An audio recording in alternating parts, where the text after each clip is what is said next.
kita siguro sa Al Plaza kaya makita natin dili nga ban ni PR nga naga-gusto nga pagpauliunas. Dahil si Mama, pwede mo pakilala.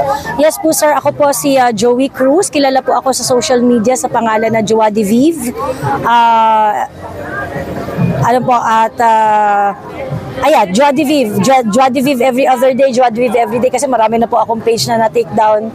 Ma'am, anong manapakay natin Opo, nandito po kami sa Iloilo City para mangalap ng suporta para sa aming signature campaign. Tayo kami naman, Global Signature Campaign to Free PRRD. Nandito po kami para hingin ng suporta ng mga Ilonggo natin na mga kaibigan para po naman maisama po namin ang boses nila sa nalalapit na pagpa-file po namin sa Supreme Court dahil gusto po naming udyukan ang Supreme Court na magdesisyon na tungkol doon sa mga kaso na kaakibat ng pagpapadala kay PRRD sa dahig. Naniniwala kami na wala itong legal na basihan. Naniniwala kami na wala itong legal na basihan at wala itong hustisyang pinaglalaban.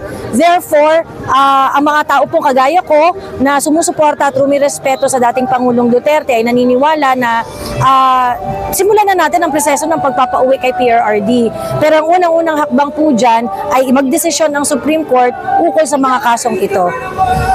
Ma'am, pangalan natin ulit sa yung submission natin. Ako po si Joey Cruz, kilala sa pangalan na Joa de Vivra sa social media at ako po ay isang volunteer organizer ng Tay Kami Naman Signature Campaign. Salamat ma'am, maraming salamat sa pagbigay mo ng tiyempo. Sir.